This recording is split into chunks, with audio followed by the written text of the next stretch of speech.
10,000 strong, I'll make my stand.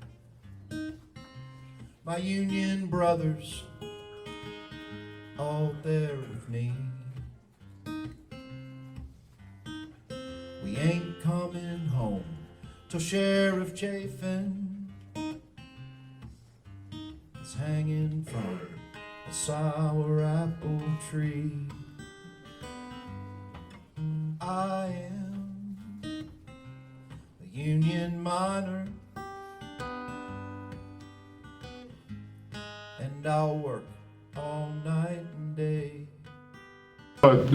Basically, we're here to talk about the KKK and their effect on Lilly. And there was a young lady in the back, I didn't get her name, wants to lead us in a short prayer. President of the Lilly Washington Township Historical Society.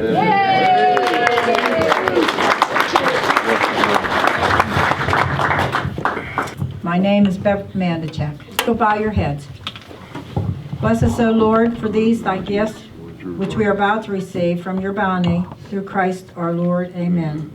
Thank you for all our gifts, for good health, and get us through this quiet week for Passion Week. Thank you. Years ago, we did a program in Altoona with the railroad workers, and we stopped by here with Jim Szalanski, who met with him and discussed the things that were happening here in Lilly in the 1920s, specifically the KKK attack on this town. The outcome of that was we did a small program over at the Legion here in Lilly, and we presented Jim Szalanski with an award for his community service, and that worked out very well. It was just, but we didn't really advertise it or just tell anybody, but we always kept Lilly and Wimber in the back of our minds because we wanted to come back here someday and do our thing. And the way the program, our organizations are set up is 1 year we meet in Western Pennsylvania, the next year we meet in Eastern Pennsylvania. And these kind of programs take a year to put together. So this year we're in Lilly and Wimber, and we want to welcome everybody that's not from this community. Welcome to Lilly. This is a home where the Klan tried to made a feeble attempt to intimidate the citizens of this fine, fair community. With that being said, I'd like to introduce the president of the local union here to come up here and introduce our keynote speaker. Tom's also going to lead us in the Pledge of Allegiance. Thank you. Yeah, we'll open the meeting with the Pledge of Allegiance.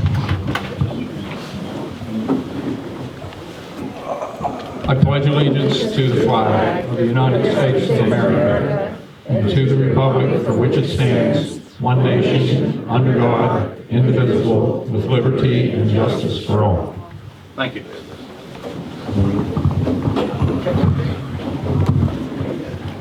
Like Nick said, my name is Tom Mardula, and I'm the current president of Local 1318 here in Lilly. We were originally in Portage, and we were chartered in, I believe, 1973. I've been the president since about 86, so 30 plus years now. We're a very small local. At the max, we had probably 70, 75 people, and that was in the late 70s and early 80s. Currently, we have 13 members. So it's a challenge to keep our local going financially and people-wise. We've been operating volunteer-wise for probably 20-some years now because there's not enough money to pay the officers. But we still maintain, and it's been a blessing to do it. I'm also president of the Lilly War Memorial Association, which manages the field up here and all the events that happen there. So it's pretty much a full-time job.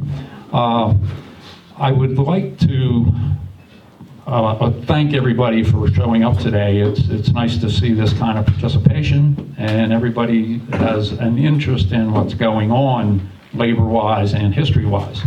I guess my next issue would be to invite our keynote speaker, who is Mr. Chuck Knisell, the International Vice President of District 2. Mr. Chuck Knisell.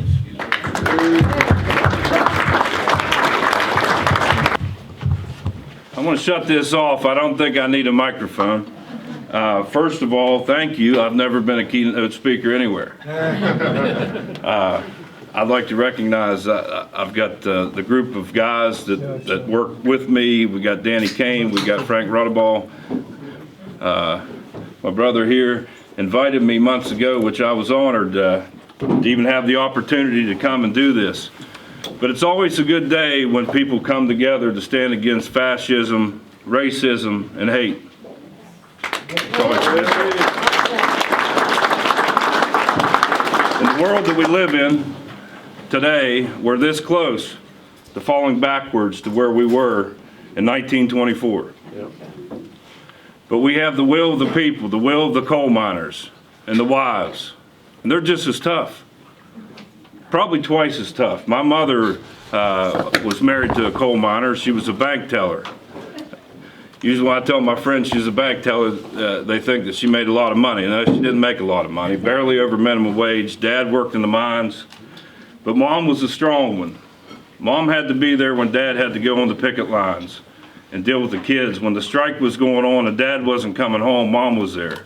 And Mom wasn't only there just to feed us and dress us, but she was there to whip her butts too. So driving through Appalachia and the Allegheny Mountains, someone that may be from New York City or New Jersey, wherever, they could drive through these valleys and not know anything that ever happened here. But the amount of historical activity that's happened in these communities is actually unbelievable. But I think where we're lacking here, and like I said earlier, we're only this far away of falling backwards, is because we're not educating our children on what really happened in these coal communities and why these coal communities are even here. A lot of these coal communities came from a coal company from Europe that they found coal here. So they built everything around, and then they built the company houses, and they built the company stores. And they paid them in fake money. They paid them script, not even American dollars. Paid them in script, so everything that they worked for went right straight back to the company. I'll never compare that to slavery, but it's pretty darn close. But that's where we've been. And where we're going to go now, that's up to us. But when you have functions like this and you have gatherings like this is a way to educate our children, because they're not getting educated properly in school, and it's not the teacher's fault. I love teachers. My sister's a teacher. Got a lot of sisters and brothers that are teachers. Somebody controls what we educate our children. They don't want to tell them the truth and the true struggles. The Ku Klux Klan, unfortunately, they're still alive. How? Because there's other people out there that support their hate. They're in my community. Wasn't too long ago, I own a farm in Greene County, Pennsylvania, and I drove down the road and pulled into my buddy's place, and I seen a bag, looked like a sandwich bag laying in the yard, so I went to go pick it up, and there was a note in there. It was full of birdseed. It was from the Ku Klux Klan. This wasn't too long ago, and the letter said, I think it said something to the effect, this time is a soft warning, the next time it'll be a brick through your window. So I'm thinking to myself now, why in the world would they throw this to my buddy's house? Doesn't make any sense. Just as he used to be an iron worker, well, he was an iron worker for 40 years. His wife worked for General Motors in Ohio. Just a pretty much farmer. That's all he does. He farms, he raises cattle. Why would they make a shot at my buddy Bill? It's because he's Catholic. Catholic. I don't understand how people could live a life like that, full of hate. But thank God we've got people that'll stand up against it. I think what we should do moving forward, because this union the United Mine Workers has been around since 1890. And we fought this year after year after year. The best thing we could do is continue to educate, continue to get together like this. But one thing about our union that is probably the proudest part of our union is when it was formed back in 1890, they all got together. Now, how in the world they all got to Columbus, Ohio, I'll never know. Now, think about that, 1890. Last night, my brother Casey back there, he said, where you want to meet at? I live in Morgantown, West Virginia, so we met up around Evansburg. But it's as simple as me getting in a vehicle and going and picking him up and then driving here. Now, think about how they got around back in 1890. But they all went to Columbus, Ohio. And they couldn't even speak to each other. Italian, Polish, African American folks. We even had people that were, pretty much name any ethnicity, they were there. They couldn't even speak together, but they came up with a constitution, and there were rules. And number one rule was you can never discriminate against another brother or sister because of their race, religion, color. Pretty much settled it up right there. They knew that they had to get together because together, that's strength. They knew they had to fight together in order to be able to go to work and not get blown up in the coal mine. And it didn't matter if you're white or black, male or female, whatever the case may be. We've had women that have came through. Mother Jones, Sister Blizzard, that came from Appalachia, Cabin Creek, and have fought with us. But we're still here. The beauty of the strength of the activities that have happened through the past and the struggles and the fights and the running the Klan out of here has developed this organization into more than just coal miners. We represent teachers, we represent screen printers, we represent prison guards. Goes back to the point. Doesn't matter if you're black or white. Doesn't matter if you're gay or straight. We're all coming together collectively to continue this on. This needs to be here for our children.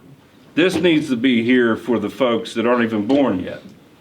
They have to have it because there's always going to be somebody like the Klan. There's always going to be somebody like the coal companies that are going to try to bring people down and take things from them. But like I said, it's an honor to be here. I want to thank the local union for everything you do to put this together. And thank you for making me a keynote speaker so I could say I've done that. But it's always strange to me. My brother, Danny Kane here, he's the Secretary Treasurer Emeritus. He was one of my Secretary Treasurers. But it's an honor to be able to stand and be with you folks. On that, I'm going to go, but keep doing what you're doing. It's a great thing. It's noble. It's righteous. Keep it up. Thank you. Introduce the president of the Pennsylvania Labor History Society, Jim Young. Where is he sitting now? Jimmy, stand up. There we go. There he is, back there in the back. We don't have the president of the Battle of Homestead Foundation is not here today. He did not make it. Well, we have Rose Trump and Charlie McAllister are both on the board of the Pennsylvania Battle of Homestead Foundation. Howard Scott. Oh my God, yes. The guy that puts together our the Pennsylvania Labor History Society annual book and printed this up for us. It's Howard Scott in the back of the room there. The tall guy. This is an open. Please come forward. This is, if you notice, I'm going way off script here, but I think it's important to live by our motto of an open mic and get everybody to say a few words. Thank you, Dan. Thank you. Go ahead. Oh, yeah, you're ready. I got to tell you how much I'm encouraged by what Chuck had to say about what's happening in this country. We live in the country that we do because people 100 years ago stood up to hate. They stood up to prejudice.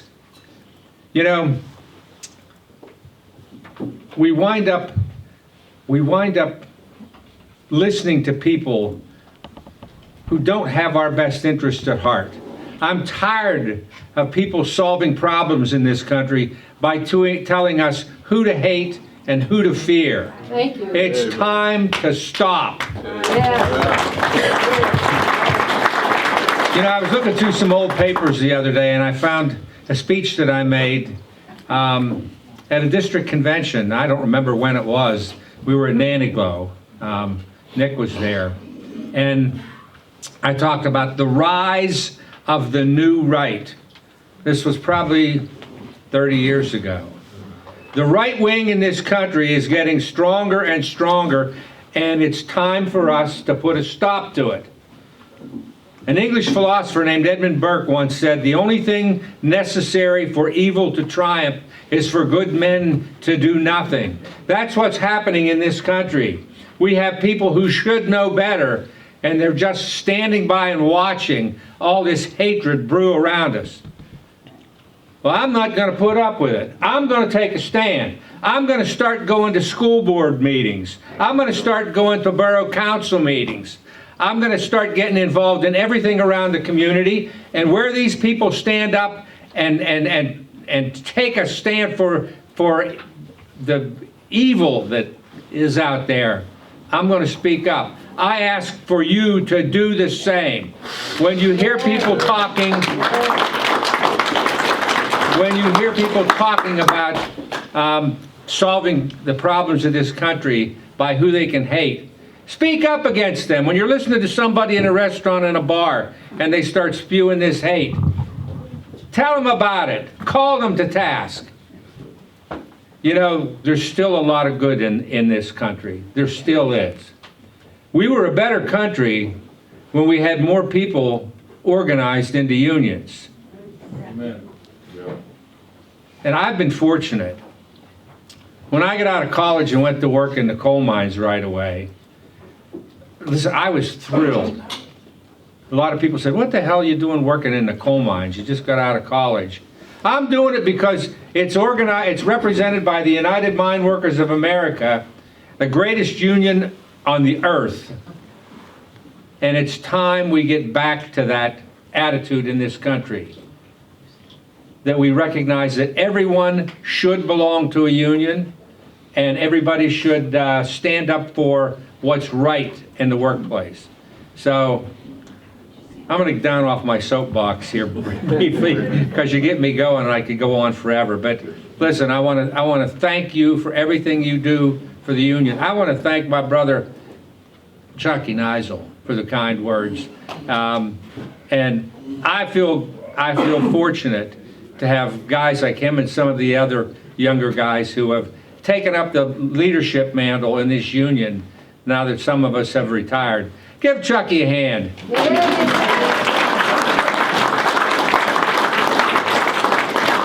So thanks a lot for everything that you do for working people, and keep fighting for what's right. First we're going to have speak is Jacqui Cavalier. She's going to talk about how women took the vote. And I think we've already heard from Chuck Knisell about the strength of women in our community, and I believe that Jackie's going to give us some proper guidance in that direction. Thanks, Jacqui Cavalier. My name's Jacqui Cavalier, and I am a professor of history at the Community College of Allegheny County in Pittsburgh. And I'm a proud member of the Battle of Homestead Foundation, and I am a member of the AFT and a former AFT vice president for the local 2067. And I can't agree more with the gentlemen who came before me. Interestingly enough, teaching in the community college and teaching history in the community college, I have the honor of encountering students from all walks of life. I'm not at a quote, university where there's the more traditional age students who are coming in at 18, 19, 20. But I have students who are of traditional age, students who are younger than that, students who are quite older than that, students who have worked and lost their jobs and returned to school to retrain or, change careers midstream, whatever the case might be. I've been there for 22 years. I never thought I'd see the day where teaching history became such a challenge at the college level. It really causes a moment of pause as I'm putting together information, as I'm looking at materials I've used in the past and wondering how they might be interpreted or misinterpreted today. And it's, like I said, it's quite a challenge. The Union, of course, is near and dear to my heart. My grandfather immigrated to the United States from Italy in 1913. And he went straight to the coal mine. And my father, who just passed, I've just buried my father on Wednesday. My father was a true blue Union man. And for those of you who've heard me speak before, you know I tell the story over and over again. There was never a day that we sat down at the table that my dad didn't remind us that it was the Union who put the food on the table. And it was the Union who provided the house that we lived in because he had a good Union job. And it was the Union who allowed for our education. And of course, the list goes on. My mother predeceased my dad by 3 months in December. They were married for 71 years. And while my mom was a traditional homemaker, wonderful mother, wonderful wife, I always chuckle when I talk about women's rights and the women's rights movement because I used to tease my mom when she was in her 70s and she decided at that point in time that she was going to lead her own revolt and her own strike against my dad. And she threw down the gauntlet and said, no more cooking. From now on, we're going out to eat. In fact, we made her a little protest sign. So she was on strike for sure from that point on. Courage in women is often mistaken for insanity. These words are seen on bumper stickers, posters, pins, and the like. It's a phrase that might give one a moment for pause, a moment of consideration, and then it becomes one of those historical quotes in which we are familiar, but we're not quite certain why. Those profound words were delivered in response to the question, is she insane? The she in this case was Alice Paul, and the man who responded so insightly was the doctor who was sent to evaluate her as she sat in the psychiatric ward of the district jail in 1917. It was there that her tortured body was in full-blown starvation mode, and she was forcibly fed as a consequence of her self-induced hunger strike. 3 years later, on August 18th, 1920, Alice Paul and her allies, including Lucy Burns and other loyal members of the National Women's Party, would unfurl a purple and white ratification banner from the balcony of their suffrage headquarters in Washington, D.C. The banner donned 36 gold victory stars, one for each of the 36 states that ratified the 19th Amendment to the Constitution of the United States, otherwise known as the Susan B. Anthony Amendment. It never fails when we discuss suffrage, and I think when suffrage is taught, the image that comes into our mind is, of course, of people like Susan B. Anthony and Elizabeth Cady Stanton. And And at that point, I think the imagery that we have is they're well up in age. It's worth mentioning that, of course, the risks of these women were instrumental in moving the cause forward, especially after the 15th Amendment was ratified in 1870, which gave African American men the right to vote following the American Civil War, but negated to include women at that point. But it's also important to mention that by the time the 19th Amendment was ratified, Susan B. Anthony, Elizabeth Cady Stanton, and many of the members of what were considered the old guard were gone, dead, by about 14 years by that point in time. It was the new guard suffragists who really took up the mantle and led the way in the period between 1910 and 1920.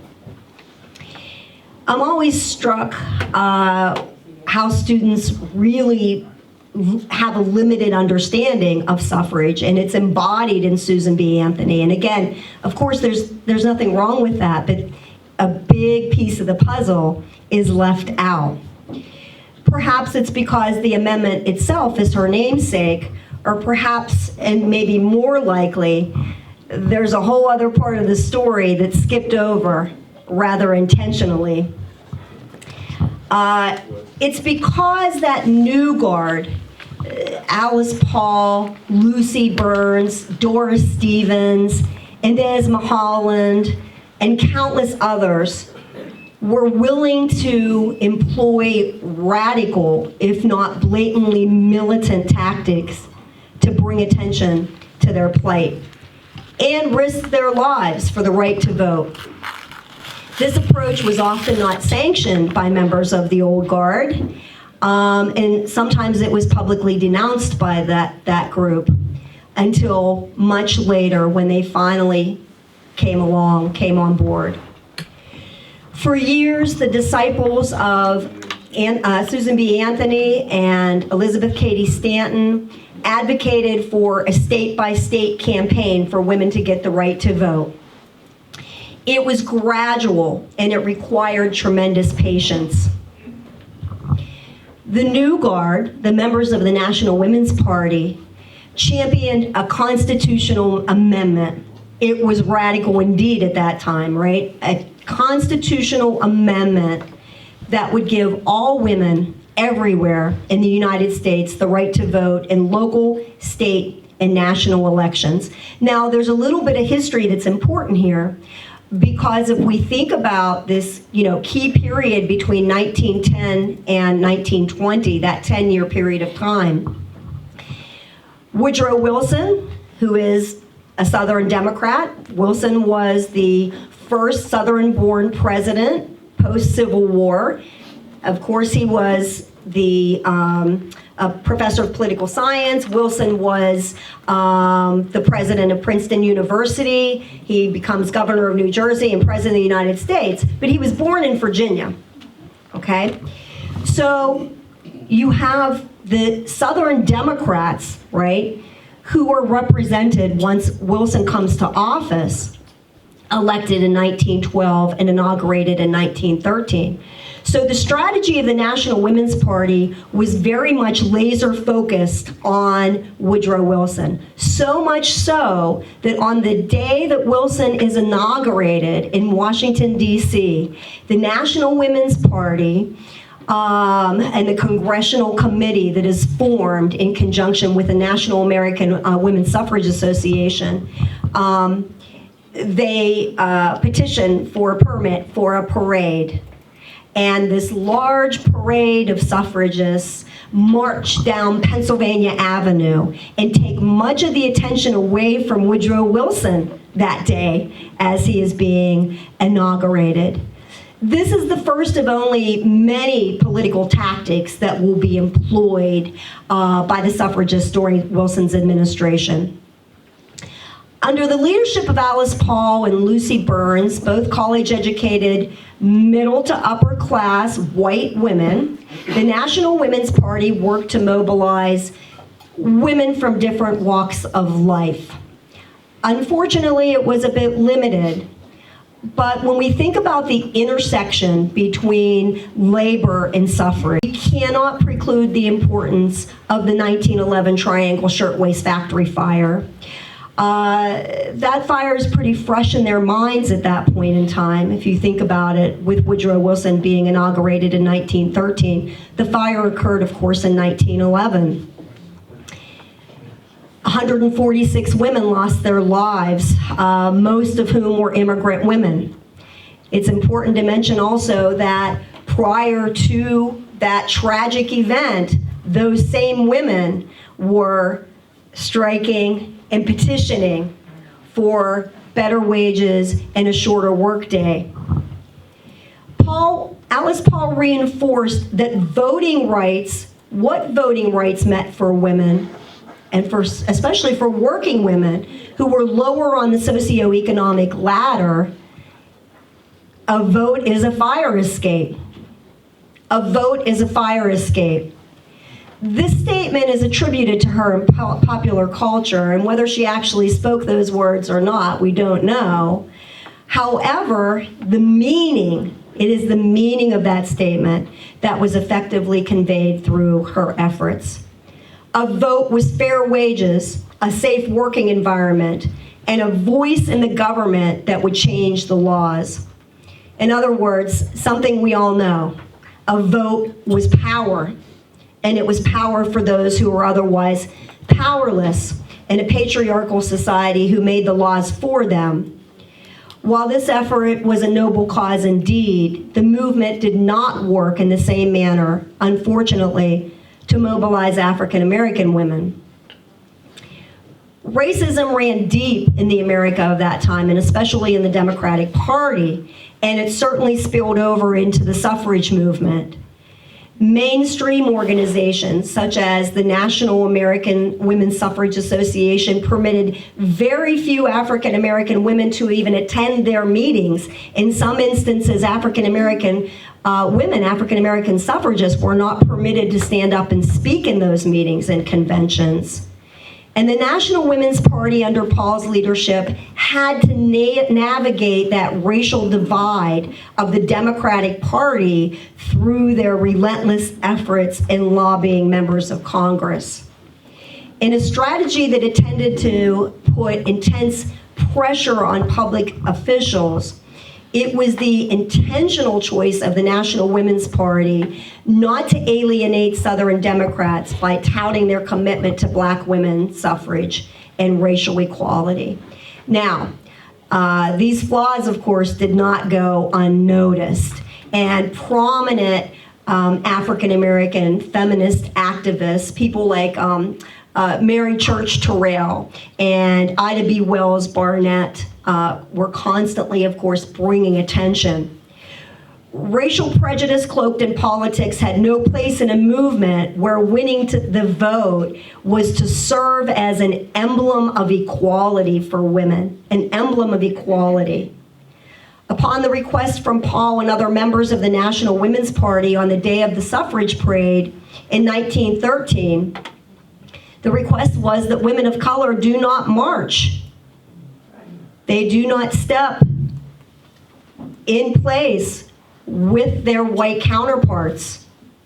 And some of these women, of course, were college-educated, college graduates, just the same as many of those members of the National Women's Party.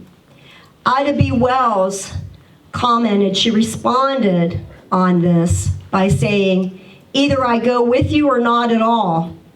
I'm not taking this stand because I personally wish for recognition. I am doing it for the future benefit of my whole race." She and other black suffragists clearly understood the importance of representation on a much larger scale, while Paul did not. And although many activists believe that the struggle for suffrage and racial equality went hand in hand, the political strategy of Paul and the National Women's Party was laser focused on Wilson, and ultimately the consequence of his re-election in 1916. How do we reconcile this contradiction? It's very difficult to do. Wilson's 1916 campaign slogan, ironically, was "He kept us out of war." He was reelected. He kept us out of war. We inaugurated presidents in March then, not in January like we do now. So Wilson was reelected in 1916. He was inaugurated in March of 1917, and the United States promptly entered the war in April of 1917. Leading up to the November election, the suffragists of Alice Paul's National Women's Party lobbied for the federal amendment in a very aggressive and tireless way. What they did was set up pickets, the silent sentinels, as they called themselves. And they picketed Woodrow Wilson on his doorstep, on the doorstep to the White House. Day after day after day, they stood. Rain, snow, sleet, hot sun, you name it. They stood on Wilson's doorstep. And oftentimes the strategy that they employed was making Wilson eat his own words. Because of course they would take his speeches as he was attempting to make the world safe for democracy, and they would play it back to him on these banners. One banner read, "Mr. President, you say liberty is the fundamental demand of the human spirit." Another, "Mr. President, how long must women wait for liberty?" And one in particular, Alice Paul's, was much more straightforward. "Kaiser Wilson, have you forgotten your sympathy with the poor Germans because they were not self-governed? 20 million American women are not self-governed. Take the beam out of your own eye." The suffragists who held these banners stood silent through it all. And then came the declaration of war from the United States. Many thought the Sentinels would stop. They certainly would not picket a wartime president. They would do what was respectful, what was ladylike, and what was right. But just like clockwork, the silent sentinels appeared the very next day. Signature banners in hand and courage in their heart. They were ready to continue their political protest. Now, of course, picketing the president in front of the White House, they're on public property. So the challenge was, how could they remove these women from Wilson's doorstep? It's estimated that nearly 2,000 women spent time on the picket lines between 1917 and 1919. 500 of these women were arrested, and 168 of them were actually jailed. Their offense was obstructing traffic. They had the option of paying a fine or going to jail. And paying the fine, of course, would be admitting guilt. So instead of admitting guilt for something that was not wrong, they chose to go to jail.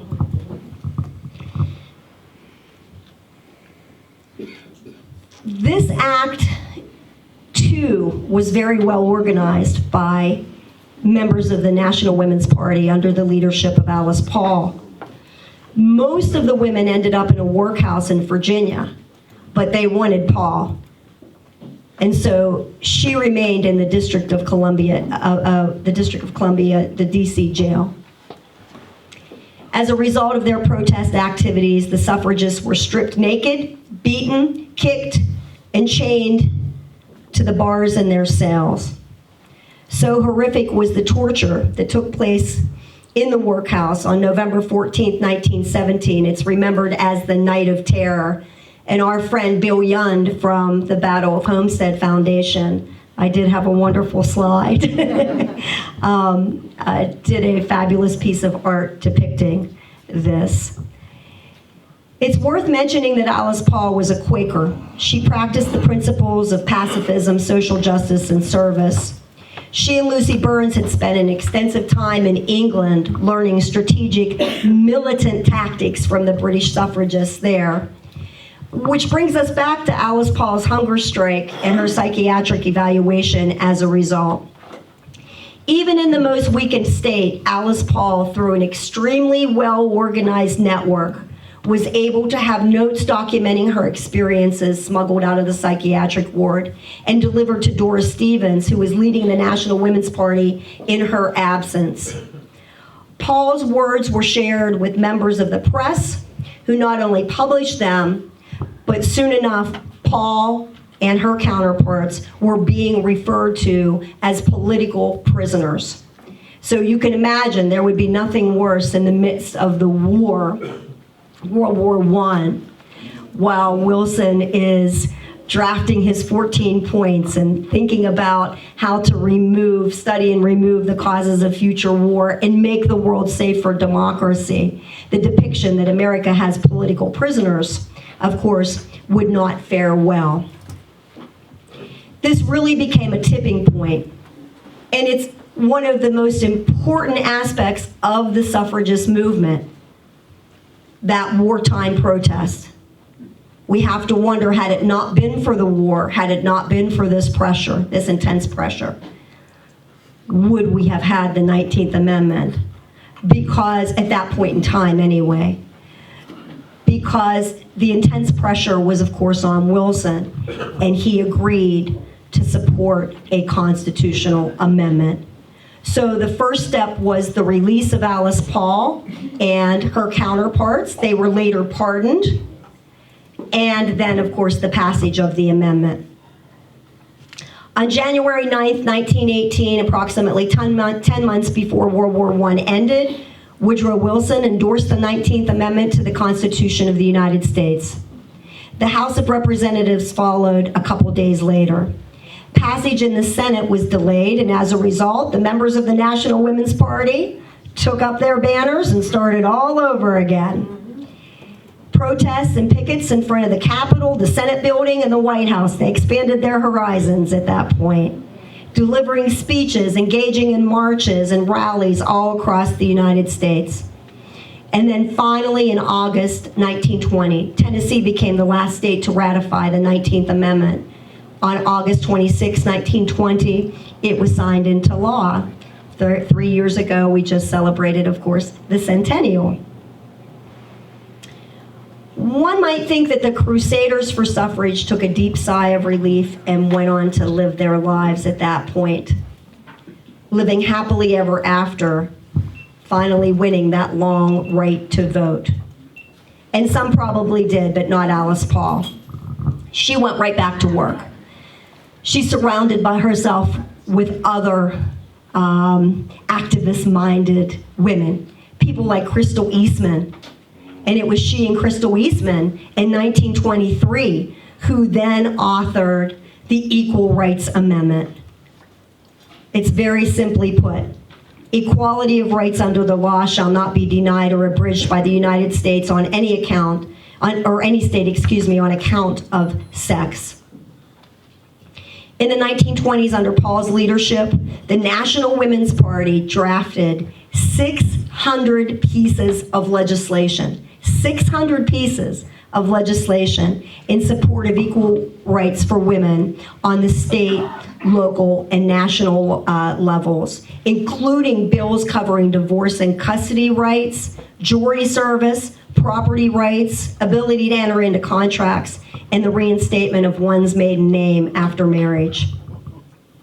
The lobbying efforts of the National Women's Party assisted in the adoption of the Fair Labor Standards Act of 1938, and they campaigned for the inclusion of Title IX in the Civil Rights Act of 1964. It's important to mention that when we think about suffrage, remember the goal of the constitutional amendment, giving all women the right to vote. Unfortunately, even though the amendment was ratified, we know that all women did not have the right to vote. African American women of the American South were fighting Jim Crow. state-sanctioned segregation and racism. Certainly, Native American women are not even considered citizens of the United States. And even after 1924, when citizenship is extended to them, women are still prevented from having that right. So it's very important that while we look at the 19th Amendment as a brushstroke, right, we remember that not all women had the right to vote as a result of the 19th Amendment. In his work, Professor Peter Dreyer stated that we need to understand that many of the leading progressive thinkers and activists were heroes, but not saints. All of them had flaws, some personal and some political. It is important not to put them on too high a pedestal. I believe Alice Paul is one of those flawed progressives. She has been described as a racist, autocratic, certainly politically militant. But she was right about one thing: a vote is power, and it's much more than a fire escape. Alice Paul famously said that there will never be a new world order until women are part of it. I'll go one step further to proclaim that we need women leading it.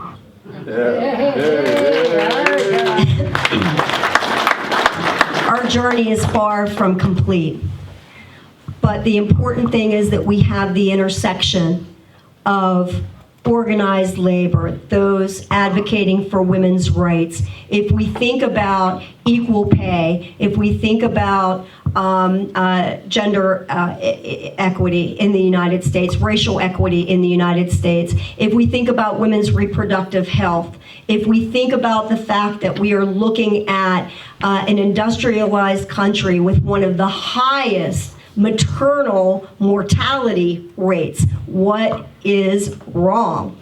Especially for Black women. Exactly. So the journey is not over, and I hope that we can continue to take up the mantle and stand on the shoulders of these women who came before us. Thank you very much. I'd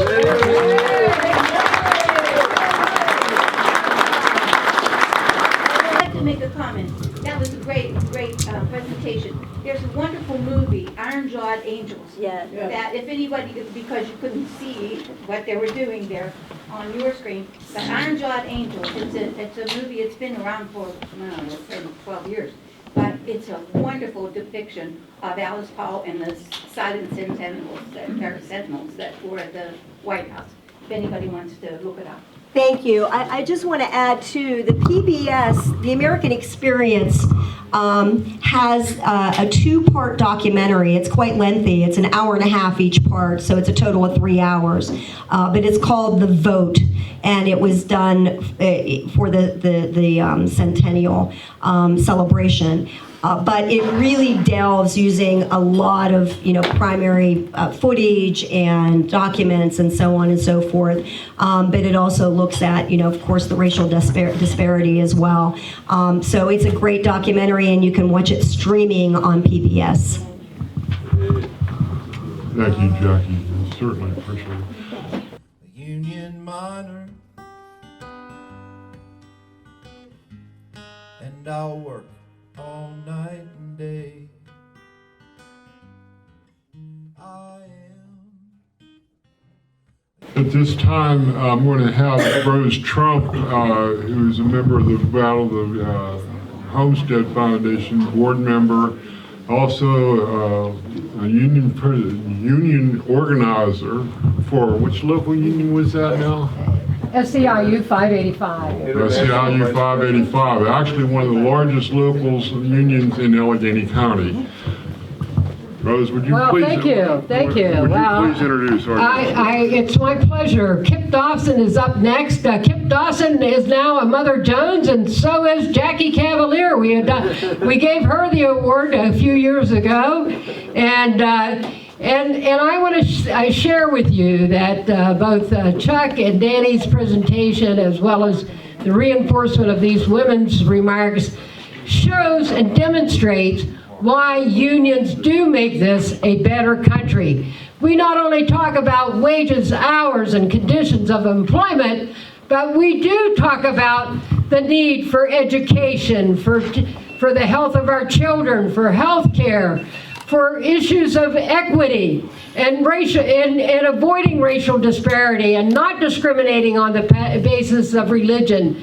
And it's a fundamental right of every worker under the Constitution, because we do have the freedom of assembly, we do have the freedom of press, we do have the freedom of speech, we have the freedom to organize, and we have to fight back the right-wing forces that are trying to destroy the few unions we have and build the labor movement nationally and internationally. Solidarity forever. So the woman who I'm about to introduce represents that in every spectrum. Kipp Dawson spent the last several years being a phenomenal history teacher in the Pittsburgh public school system as an active member of her local union and the American Federations of Teachers. In addition, her early career was spent in the mines as a coal miner. She was one of those pathbreaker female coal miners that went underground and dug coal for her living and did a wonderful job and made the way for other women to be able to come in and to be appreciated and to be respected and to work with her co-workers to build the Mine Workers Union and their endeavors for better wages, hours, and conditions of employment for their unions and their members. She's a community activist, she's a civil rights leader, she's a human rights leader, she's willing to be with us today, except that unfortunately, that COVID bug struck just before she came. But she's here on Zoom, and let me tell you, just as we enjoyed Jacqui's presentation, you're in for a treat for Kipp's presentation on telling the struggle of women and African Americans in the workplace, and we're so appreciative that she's able to do this today. And please welcome Kipp Dawson. There you go. For the wonderful job he's doing here, helping us all come together to learn together. To Charlie McAllister, who wrote me into being a part of this, and I'm so grateful to him for that. I think the presentations today that we've heard so far have been extraordinarily important. Chuck Knisell, who I've not met before, Danny, whose last name I didn't get, and I'm sorry about that, Professor Cavalier, and Rose Trump all have helped us to take steps toward what I'm especially looking forward to, and that is learning about the way that the United Mine Workers drove the Ku Klux Klan out of Lilly 100 years ago. I am just doing a little segue here. I don't have a lot to add to what people have said, but perhaps a couple of stories from my own experience. I'm a very proud member of Local 1197, former District 5 of the United Mine Workers, where I became a coal miner and a member of in 1977, and worked in the mines in Washington County as a proud member of that local until we were all shut down in 1992. And a few workers were called back after that, but our local still exists. And I want to talk a little bit about this local because I think it helps us get another part of the picture that Professor Cavalier was giving us about the mixed heritage that we are building on and how much beauty there is in that heritage. In the labor movement struggles against the kind of hate that we are taking on today, especially racism and the hatred against women and immigrants, and the need to build a union movement that stands up against those things, that we have a mixed heritage there. Just as the suffrage movement was not 100% on board with the need to herald the needs and the leadership of black women the whole time,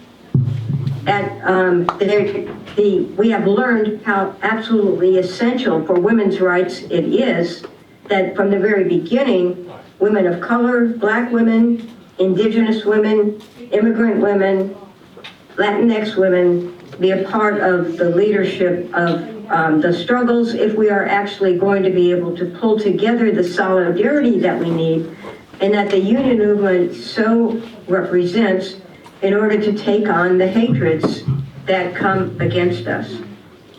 I was so moved by the short and absolutely impactful comments of Chuck Knisell this morning, or this afternoon, when he made it clear that we are facing probably unprecedented, vile, massively organized hatred in this country, that if we don't look at it as the job of the labor movement to take it on, we're going to lose.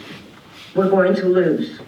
But we do have a heritage on which to do that, and he mentioned that, and I think that what we're about to hear is going to help us understand that, and that is the way that the United Mine Workers, at its best, because we haven't always seen this among coal miners, but at its best, the United Mine Workers has said straight out that we cannot build a union movement that does not recognize the merit of, the needs of, the brotherhood and sisterhood of our African American and members from all different kinds of backgrounds equally, and that we take on the kind of hatred that comes out against any section of our movement full speed.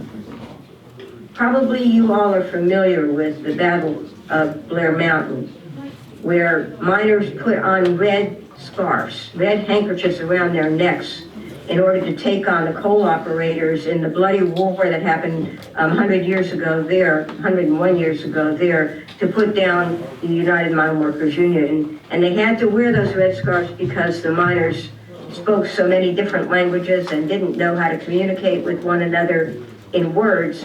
But the red scarves, the red bandanas were symbols that they were all in this together, black, white, and from whatever country and whatever languages they spoke.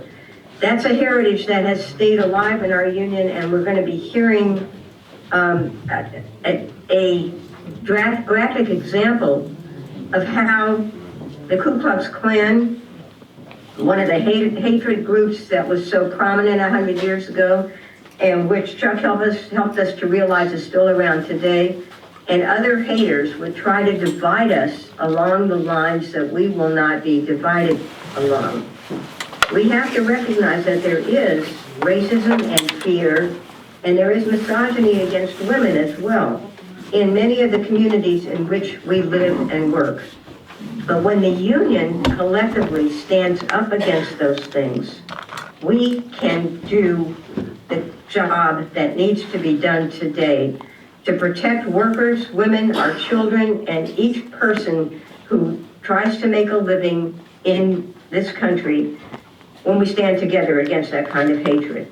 And we have a lot in our tradition to call on. I want to tell you a little story about something that happened to me when I was working in Washington County, PA, as a member of the United Mine Workers. I had been very lucky to be hired into a union local that was led by a combination of people who were of different backgrounds. There were Croatians, Slovenians, Slovakians, and African Americans, and people of other backgrounds among the leadership of a union local that had been forged as part of the Miners for Democracy movement, and that very quickly learned to welcome and honor the women who joined the union, among whom were African American leaders who quickly became leaders of our union local as well.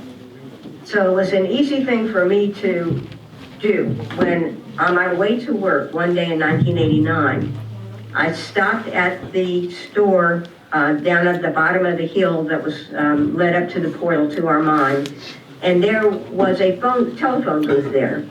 I think probably some of you are old enough to remember telephone booths. And you might remember that they were places that, this was before cell phones, where we could make phone calls if we needed to do that.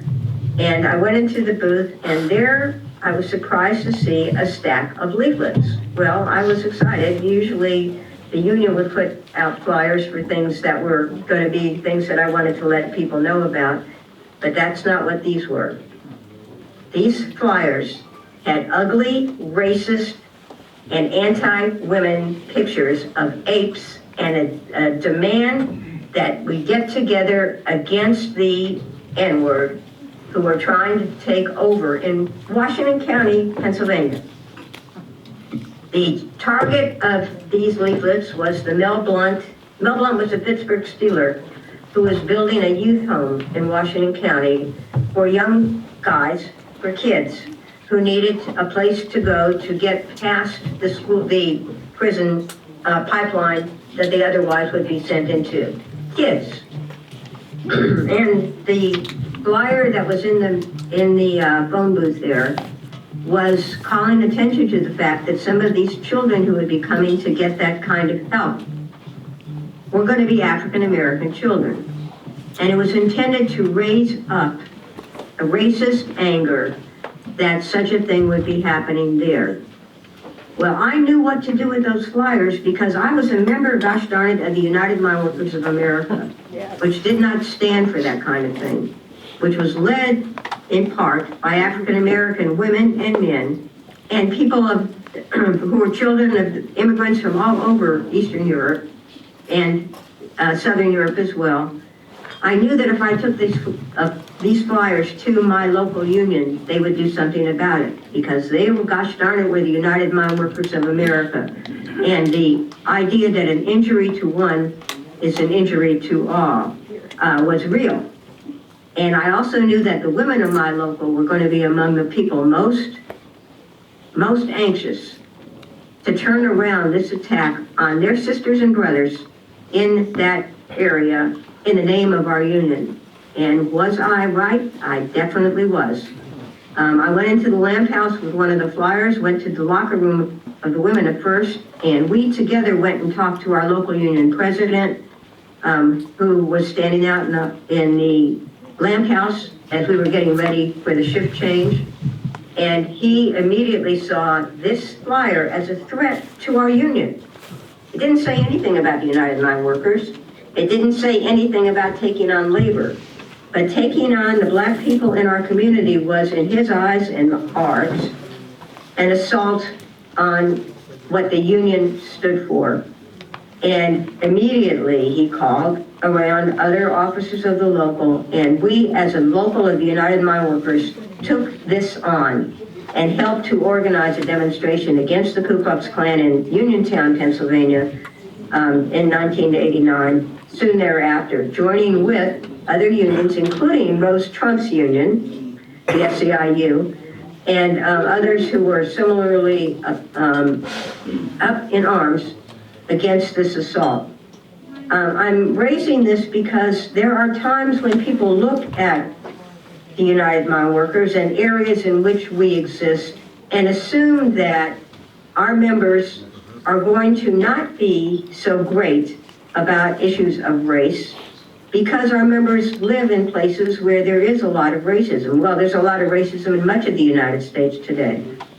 But where the United Mine Workers and our real traditions are strong, it is an easy thing to organize through the union, and a necessary thing to organize through the union, stepping up against this kind of racism. It doesn't happen 100% of the time, and as Professor Cavalier said, the women's movement hasn't always been on the right side of these kinds of things, but if there's ever been a time in history where this is absolutely essential, that we come together, as she said, the intersectionality of women's needs and labor, the intersectionality of the needs of our African American workers and humans and labor and women. And you add to that the immigrants that are still trying to live in the United States today, our current immigrants, sisters and brothers, who are being trounced on as well. This is what the union movement at its best stands for. And we who are working to resurrect and help others learn from the history of our movement and our union at its best, we are doing absolutely essential, critical work now. Now, I thought I knew a lot, excuse me, about the Ku Klux Klan in Pennsylvania, mainly because they were among the forces that led to the murder of my grandmother's husband, excuse me, a Jewish immigrant in Erie, Pennsylvania in 1922, when the Klan was massively organized. I thought that I knew that how much they had done in this state and how few people, and I did not know though, what I did not know, and what I'm learning from the people who brought this event together today and who helped me begin to learn before today, how much people stood up against them. We're going to be hearing about that happening right where you are in Lilly, Pennsylvania. And how many, one of my friends who is going to be with us today, a young PhD student at Carnegie Mellon University who grew up in your area, never knew that this had happened in the area in which she grew up. We have so much to teach and learn, especially now when this kind of coming together is so absolutely essential. So what my local union did in 1989 in Washington County against the Klan, it's not the first time in Pennsylvania, is it, that the union has stood up against the Ku Klux Klan and done something that we need to build on today. I am so excited to be able to just say these few words to you and to lead into the an extraordinarily important history lesson that we are about to get about how people in the area in which you are sitting, and my heart is there with you, the people in that area did something well before my local union ever existed, actually, to take on the same kinds of forces. So it is my honor to be one of the women who had a chance to be and still is involved in this very marvelous United Mine Workers of America union, and to be able to be part of its segue into my and your learning together things that we need to help to move forward. Our union has a proud history. Let me just parenthetically also note something that should not go without being noticed in this context. The first time that Barack Obama ran for president of the United States, there was a need to do something that the president of our union, Richard Trumka, took on in a way that was really true to the history of the United Mine Workers. Richard Trumka was somebody that the women miners worked very hard to get elected in the United Mine Workers as president, worked alongside of, and had lots of disagreements with along the way. But we were all 100% so proud when Richard Trumka went on a national speaking tour on the theme, workers need to stand up against racism and for the sake of our unions, support this African-American candidate for president of the United States. I saw him when he was about to make that speech in Pennsylvania and was one of the people who thanked him for that. And he looked at me and said, "What do you expect? This is life and death." And in that spirit, the life and death of standing up against all of the hatreds that are coming down now, the attacks on women's rights, all of the attacks on women's rights, pushing women back out of the positions of leadership and full lives that we have begun to win, and telling our daughters, not for you, you're not going there. The attacks on black lives, trying to take away the voting rights of black people, but in every arena of life, attacking the lives of black people, black families. The attacks on our immigrant sisters and brothers at the borders and those who have come into this country and their children. The attacks on teachers being able to teach the real history which we are getting a chance to reinforce that history here at this gathering. The attacks on all of us are all attacks on organized labor. And That's, in that spirit, we're taking them on, aren't we? We're taking them on, aren't we? Yes, yes, yes, yes. And so, in the spirit of what we've said here today already, and the marvelous work that's been done by everyone who's been a part of today's and yesterday's gatherings, I applaud you, I thank you, and I promise you that the women miners, those of us who are still living, and there's a few of us still, are right here with you and will continue to be. So thank you so much. Thank you. Thank you, Kim.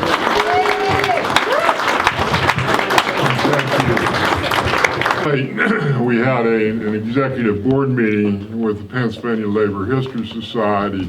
We normally get together after these types of gatherings to discuss what we're going to be doing in the next year. And because it takes a lot of planning just to put this together, to get dynamic speakers like we have today, and get beautiful halls like we've acquired here today, and just putting the Lilly Historical Society come in here last night and dressed these tables in these beautiful Easter colors. It's a lot of work, but we really enjoy the work. At our meeting last night, we passed a motion. You know, the Pennsylvania Labor History Society doesn't just work in a vacuum. We also are members of this society, or this nation. So one of the things we talked about last night was school boards. And we passed a resolution at that meeting last night, and I just asked our president if I could mention it here. We haven't worked out the language yet, but we want to challenge both the Republican and the Democratic Party in their selection of candidates for school boards, because the school boards are actually the people that drive the education of our children, and the teachers work for the school boards and for the students, and it's time that we take that as a serious challenge, because we've seen some of the things that are being done in the other states.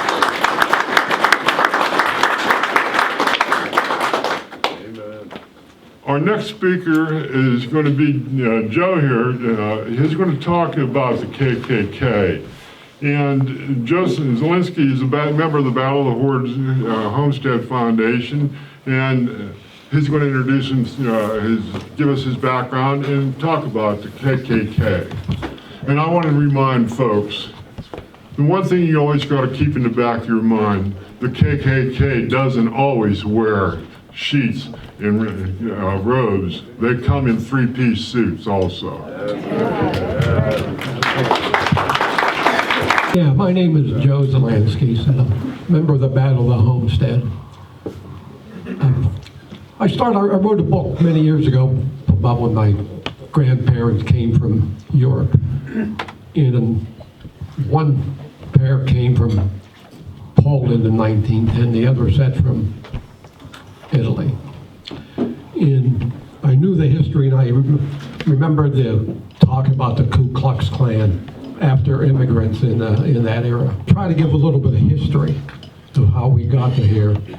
And then beside the history, then try to draw some lessons from what we heard in the last 2 days and see what we can learn from the way we allowed ourselves to get there. You know, the Ku Klux Klan originally started after the slaves were freed. They harassed and terrorized the freed blacks. They terrorized the Reconstruction people that came down. It sort of went underground then, about 1870, until it was restarted again in 1950, with the targets being the new immigrants from Eastern and Southern Europe and Catholic. I'll give a little history of how did this happen here. By the way, the Eastern and European Southern immigrants were called European riffraff and people from inferior races. The Ku Klux Klan sent letters to some of the big business people complaining to them because their greed was allowing them to seek cheaper wages by bringing in what they called European riffraff, which Nick and I and Ken were all descendants from now, Jacqui. you know. But that's what we were. But the biggest thing was the Catholics. And the show will go back in time, even before this country was a country. 1750, Benjamin Franklin wrote a essay on the peopling of nations. And the one thing he said in there, you exclude Catholics. This is from back in 1750. A little later on, Georgia, before it became a state, was founded as sort of a utopia by a fellow named Oglethorpe.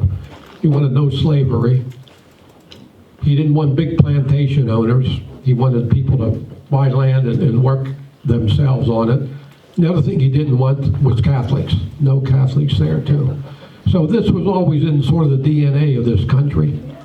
And it didn't really bother much until the 1840s when the Irish start coming over in large numbers. And this is when the nativists really started to organize against this. They get the know-nothing political party come up. They had groups like the True Americans, the American Protective Society, who took it upon themselves, their goal to be, we got to protect this country. We got to keep it a Protestant country. And that sort of set the stage for what happened in the 1800s. And they were really big against these Irish. And finally, they were coming in such numbers. You know, they were frightened they were going to lose control of this country. Then in the 1880s, when the riffraff and the people of inferior races started coming, they got really upset about this. And some of the people saw it yesterday too, that it was not only about the ones coming now, they were going to have big families, the voters were coming along, they were going to sort of take over the country. And I know even Charlie in his great book, The Point of Pittsburgh, talks about a Pennsylvania senator who was complaining these people from poor human stock won't be able to keep our founding fathers' ideals alive because they're too stupid or too dumb or too bad or something like that. So they were really upset about the Eastern and Southern Europeans were almost 100% Catholic. And as early as the 1890s, they were prevailing upon Congress was passing literacy test laws to try to exclude them. They wanted immigrants to have to show they were literate. And they knew this was aimed against the peasants coming from Eastern and Southern Europe. But the presidents kept overriding them, probably not out of humanitarian reasons, just knowing we still needed workers, so you better let them keep coming in. But the general public was really after them. And finally, by 1924, they did get some laws that limited the number of our people. But since this didn't work, I think in 1915, and I'm not sure about this, this is some of my personal observations, they might decide we better get a little bit tougher. You know, we're trying to do it legally, and this is when the Ku Klux Klan, a fellow named William Simmons in Georgia, founded the Ku Klux Klan again in 1915. And maybe coincidentally or not, shortly before that, there was an American law professor named Gilbert Nations who ended up running for president as a Klan candidate in 1924. Wrote an essay saying Roman Catholics should not be allowed to be naturalized citizens. So this is how it was. And then the Klan, really, we look at them as bad people, you know, they're violent. But what the fellow said earlier today about Edmund Burke saying, all evil need is for good people to do nothing. And the Klan operated almost with the blessings of the rest of the country. The Klan was really doing what they secretly wanted to do. Let's get rid of these people, you know, let's keep America Protestant. So they can mention there was a parade in Washington, D.C. in 1925 where they estimated anywhere between 25,000 and 40,000 sheep where Presbyterian-Klan members walked up Pennsylvania Avenue in front of an audience of about 100,000 people. So they were supporting these people. You know, this is the idea. If you don't step up and do something right yourself, you let these people get away with it, they're going to continue further. Even more troubling than that, in my town, I'm from Bev Mandichak up in the Knisell Valley. We had 200 Klansmen dressed in sheets walk into the Presbyterian church to support the minister, who was famous for giving pro-Klan speeches. So we have nobody putting parameter around these people. We're telling them you're wrong, especially ministers. You know, and the general public, let's keep doing this. All these things brought up today, this is a great example of what happens when you sit back. In the people talking about getting hold of the school boards. Remember the fella yesterday, the singer talking about West Virginia, the coal companies took care of the school with the books. There was a nun in 1860, a Catholic nun named Sister Marie Fell, who went back to the founding of America, looking through about 1,000 textbooks, and was astonished by the number of anti-Catholic and anti-popery mentions in there. And then that just shows you these people grew up reading that in school and believing it. This is what my teacher's telling me. This is what I'm learning at home. So there's something wrong with these Catholics. You know, let's get them the heck out of here. Similarities today. I said this is what we really have to pay attention to. Things like that. This is Gilbert Nations I mentioned in Apollo, which is right across the river from Vandergrift. It's pretty much a Anglo-Saxon bastion. There's no mills, no coal mines around there. They ended up having a rally for his presidential campaign. He had 7,500 people showed up. They had an airplane flying over Vandergrift where the ethnics were and over Leechburg. And on the bottom of the plane were lights shaped in like a cross. So people looked up, and that reminded them, you know, this is what can end up happening to you. History, I said, is one thing, and I just wanted to get through this. And I said the biggest, and I wanted to keep understanding these people wearing the white sheets were not the only bad people. The people cheering them on, allowing it to happen. This is what we have to worry about today. We're worrying about that. I don't want to really make this into a one-way talk as much. If there's any questions or any suggestions, anything people see, especially about what's going on today. You know, we see some similarities. What happened to Lilly? What about Lilly? Yeah, we need people to come talk about Lilly. Well, Lilly showed a lot of this reading. I think the reason the Johnstown people came from Johnstown first was because there were Catholics here, and they were upset at the immigrants for taking their jobs too. So Lilly showed both of these. You know, these are Catholics and these are immigrants, and that's why they came here in the first place. And this was going on a lot of other towns around here, and there must have been a lot of other towns people you have some experience from. You said the preacher in the church in Vandergrift was spouting on pro-Klan sermons. What kind of church? What was the? It was a Presbyterian church. It was really it was the biggest church in town. It was a Presbyterian church, and there were also incidents in New Jersey. You know, the same thing. They went up and actually handed the minister money for preaching this in church. So you see what the immigrants are up against. You got teachers, families, ministers. Go ahead. You were asking about the churches, the Claverns. Each Clavern had to turn in a monthly report about the things that they had done, how many drills they had done, how many schools they had visited, and how many churches they had visited. And it was common practice to go into the churches and to make a significant donation. And then the minister allowed them to speak.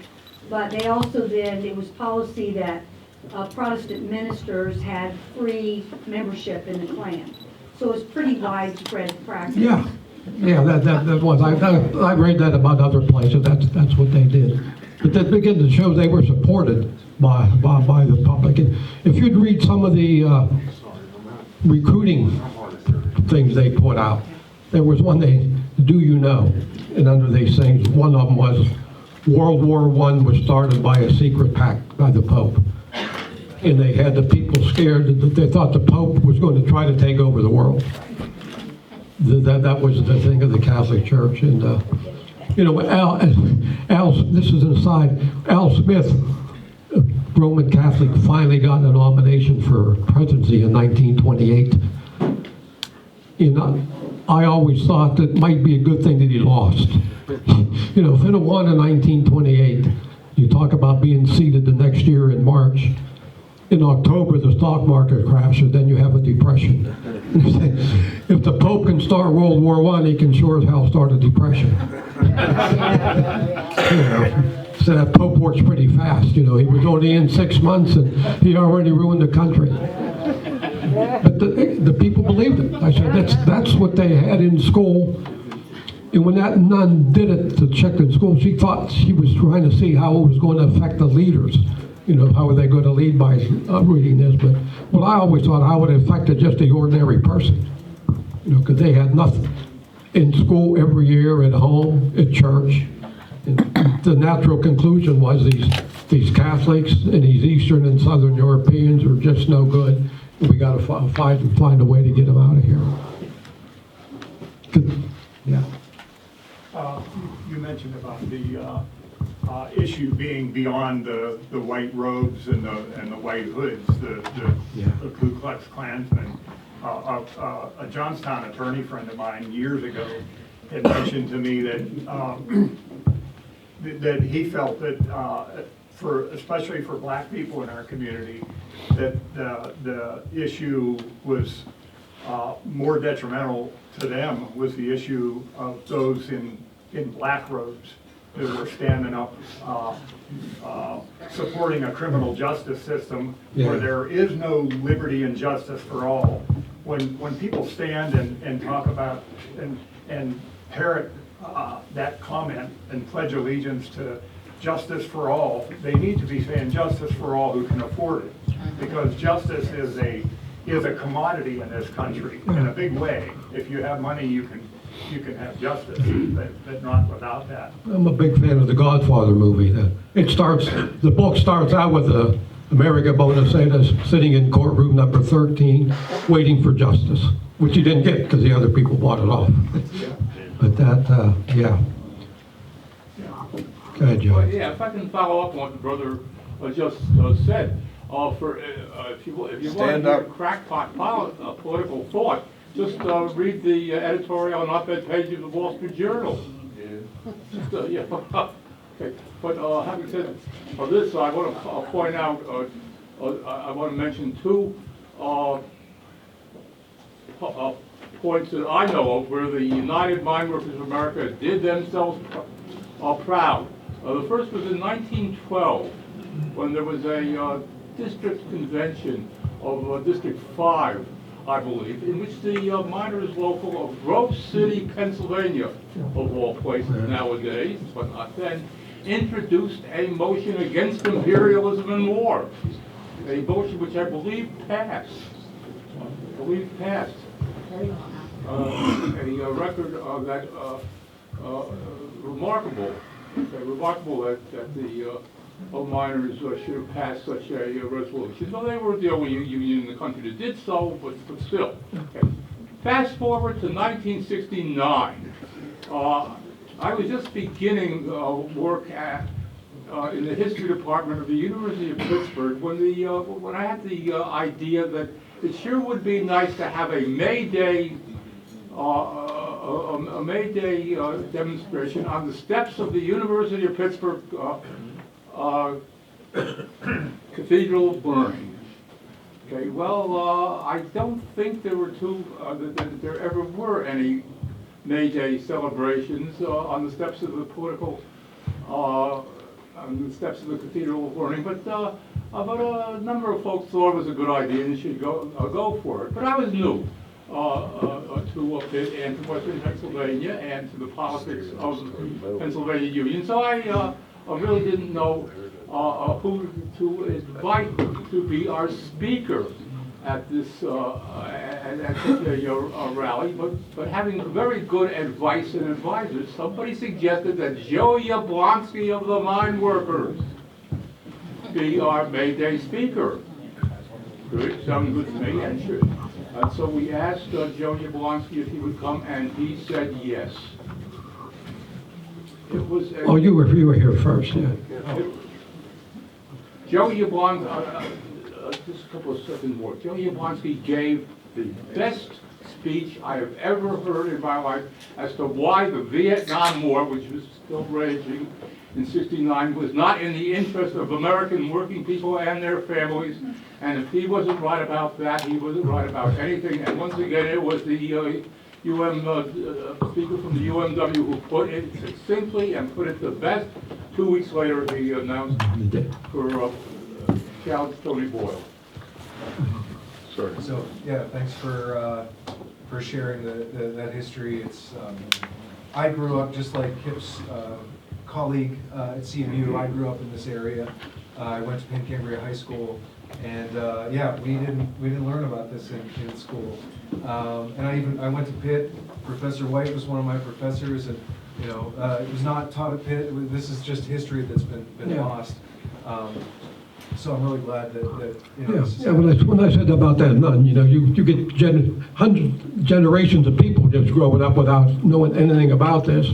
Yeah. And not only not knowing about it, actively saying these Catholics are dangerous, these Eastern Europeans are dangerous. So I found this book by John Craig, Ku Klux Klan, Western Pennsylvania, which I recommend. It has a lot of this specific history covered in it. You know, I was like, wow, I never knew this happened. But, you know, I don't know, I think nobody in this room is old enough or would have survived to have been, you know, during this in the 1920s. But I don't know if there's anybody in here who was in this area in the 1990s. There was, you know, an active Klan that was holding rallies in Evansburg, Somerset, Johnstown, Pittsburgh. You know, I don't know if folks remember that. Oh, yeah. But this guy here, Nick, who I'm here with today, helped organize the Coal Country Anti-Klan Coalition to protest the Klan at Evansburg.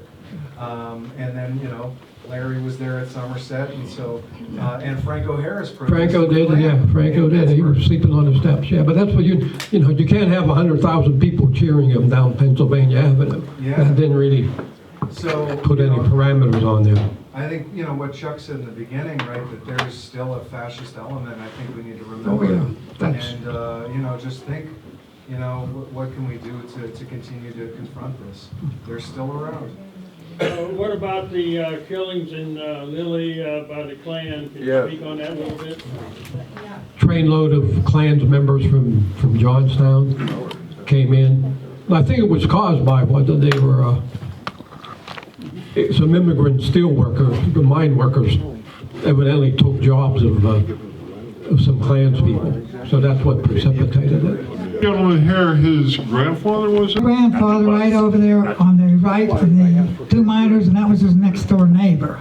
Working on a book for the Klan Riot, and it'll be coming out, it'll be 100th anniversary there.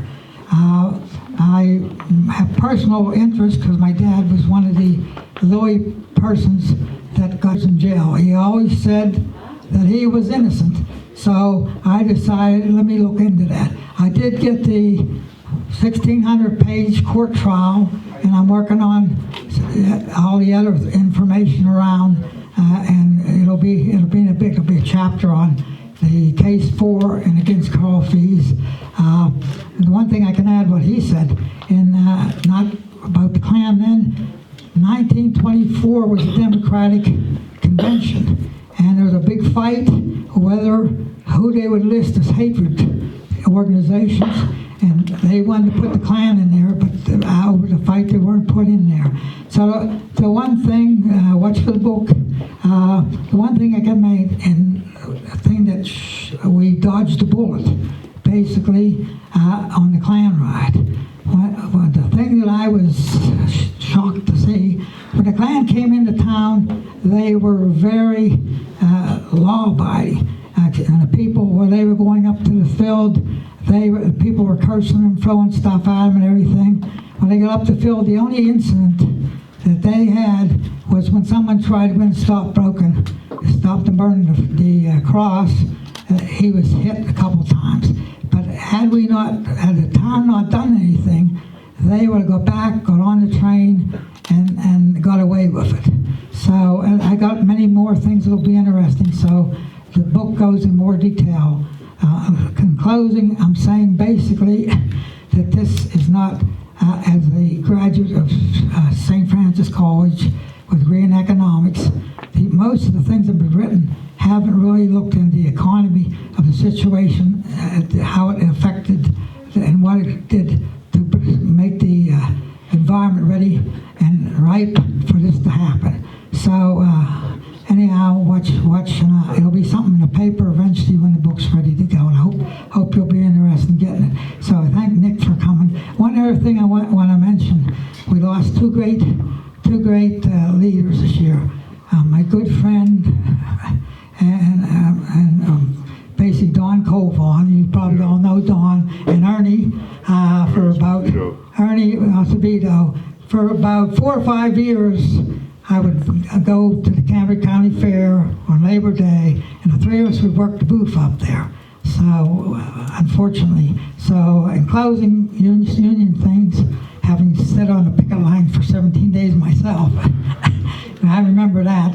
But basically, the unions need to step up and protect our democracy. That's right. Yeah. Union miner, and I'll work all night and day. The reality is we haven't really talked about what happened here in Lilly, and I think that it deserves a few minutes. So I want to, right off the top of my head, try to explain what happened. Early in March of the year 1923, when the Klan came in, there was the mine workers had a convention in, I believe it was in Columbus at that time, but one of the movements that went on was a group of miners from the southern part of the country wanted to remove the language in the Constitution that barred discrimination, and particularly the section about the KKK, because it was such a powerful organization and they wanted to support it. And that resolution was voted down by the United Mine Workers membership, not unanimously, but it was definitely voted down not to change that language in our founding Constitution. What the outcome of that was, here in Lilly, the United Mine Workers local union exposed 4 members of their community who were members of the KKK, and the company forthwith removed them from employment. Well, the first thing they did was contact their KKK representatives in Johnstown and Pittsburgh and surrounding communities. And a gentleman by the name of, I believe it was Swank, but don't sort of swear me to that right now. Like I said, I'm doing this off the cuff. Hired a train to come out of Pittsburgh to here in Lilly. And they stopped coming the whole way up the main line, picking up passengers. Men were standing along the railroad stations with a brown bag under their arm, which inside that brown bag were their robes and their hoods and their paraphernalia that they bring to these things, which I don't know what all they would bring to a cross burning, but the brown bag was the symbol to get on the Ku Klux Klan special. That's what it was called. And it came, the final stop was here in Lilly. I just found out a little bit of information from my friend here who's writing a book about his grandfather this morning, but what happened, there was 400 Klansmen on that KKK special. And there was also the regular train coming out of the Altoona area, stopping here, and there were Klan members on it.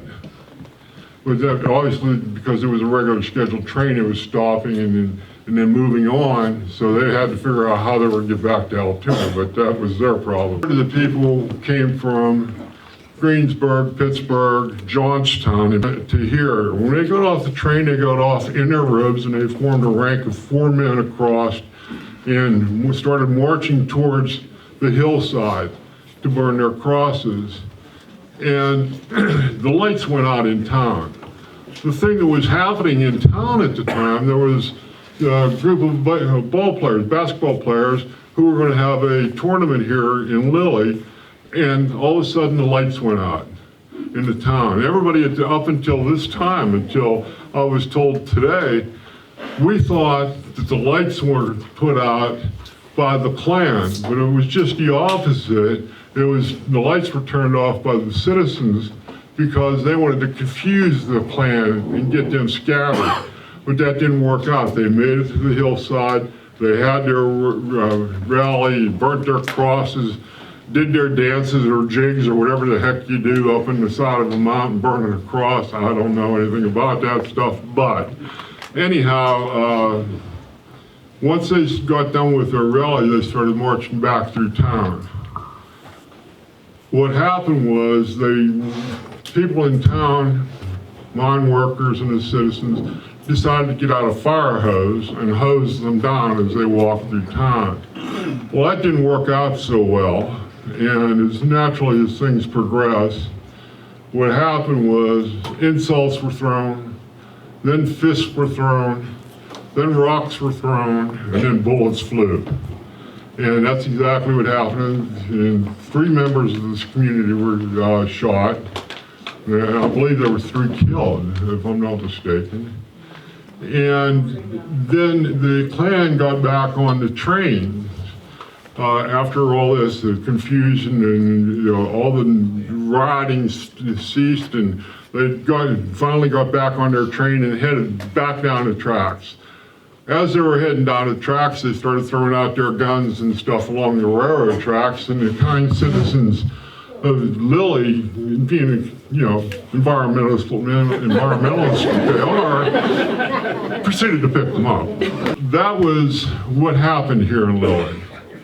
The citizens took it upon themselves. They worked in union and chased the Klan out of Lilly, but not forever.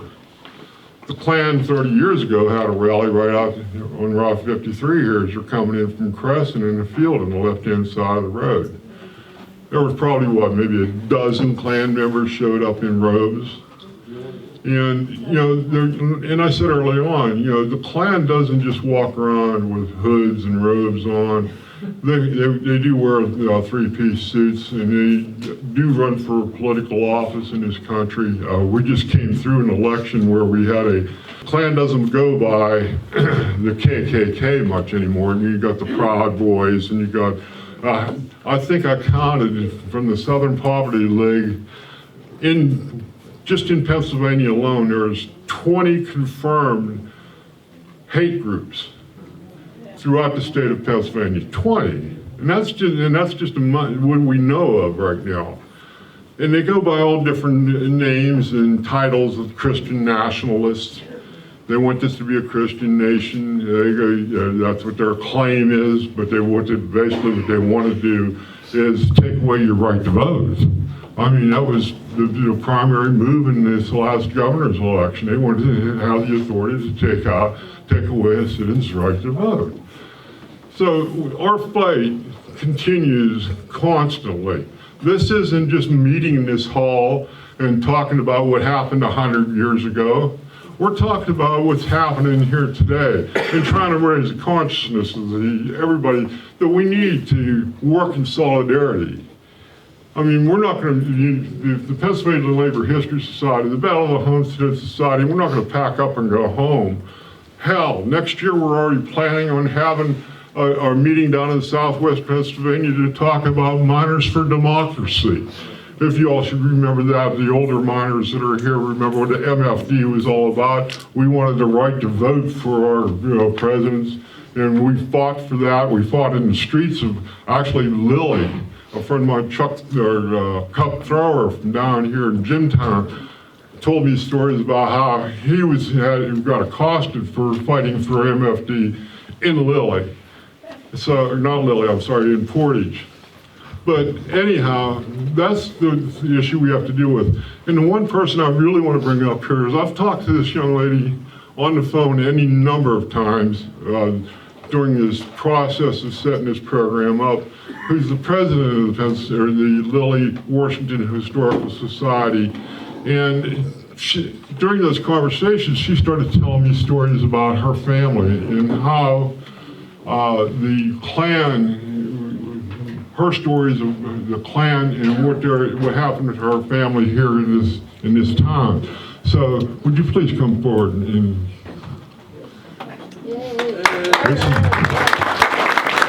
by the way, I want you to know there's a dinner bucket sitting back there in the corner.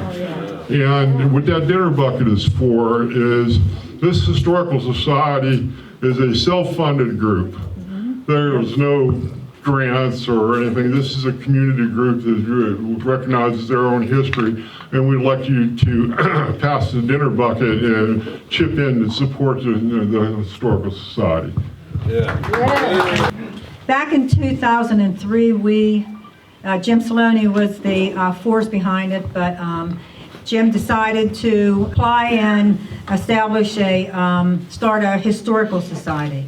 And at that time, we were pounding the streets for new members, and I had a young fellow that I approached about joining a historical society, and he said, "Why would I join the historical society? Lilly doesn't have any history." Little did he know, as I said to him, every town has history. We are rich with history. One of our events that's historical, and the first one would be in 1921, when at the lower end of the town, we had 38 Italian railroad workers die in fire. And it was a Friday. There were 65 Italian workers there. They were not immigrants, they were immigrants. So they were coming here to work, but they were going back to Italy. And Friday night was Friday, they got paid. Well, somebody started it was an old shanty, and 65 of them lived in there along the railroad tracks. And it was pretty cold. I think it was in February or March, I can't remember, but it was in 1921. And somebody put straw that they had in their mattresses too close to the fire. Well, the place started on fire. And a lot of the members got out, but they forgot their paychecks. And they went back in for their paychecks because they sent that money back home to their families. And when they did, there were as many coming out as wanted to get back in to get that paycheck. As a result, 38 of them died. They were buried here in town, and they're up in the Potter's grave up in the cemetery. Of the 38, there were 28 bodies that they could recognize, and 8 that they did not. They were just too. Everything was burnt. They couldn't get. Couldn't recognize. Couldn't identify them. They were taken by horse and carriage. There were 12 coffins. The 28 bodies were put in 12 coffins, and they were taken on, I think, 4 or 5 wagons up over Church Street and up into the cemetery. And that's a pretty good climb. And it was Father Ryan who did the services for them. Then in 1924, we had the Ku Klux Klan. And it's the most interesting thing that I think that I ever get into. And it was like I got my favorite Christmas present today. While I was here, I got to hear the recording of Mickey Quince, who lived up, and it's Mickey's voice telling his story of the Ku Klux Klan riot. And I don't know how long it is. I think you guys got to hear it more. But they're going to, the family is going to give us a recording of that. And it is wonderful. It's like I just got my best Christmas present. I just can't get over the recording and the description of everything Mickey has on there. He tells you where he saw the cross burning up on the P&A Hill. He says that somebody got stuck up on Lily Mountain, people in a car, and he identifies who they are. He says that he was there when they turned the hoses on. This stuff is great, and this is history at its finest, believe me. Well, after hearing all that, back in 1997, I was coming home from vacation, and I have an office here in town, so I come in on Sunday when I got home, and I thought I'd just come down and check my office out since I hadn't been there all week. And I came down Route 53. Now this is in July of 1997.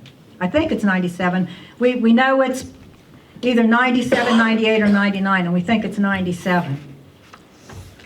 There's the Ku Klux Klan. We were one of those ones. We were one of those towns that somebody over here mentioned. There was the Ku Klux Klan in their robes with a fire burning, with rifles in their hand, marching around that property. And I want to tell you something. I can see why the anger and the anxiety started that night, because it was one of the most fearful things I've ever encountered.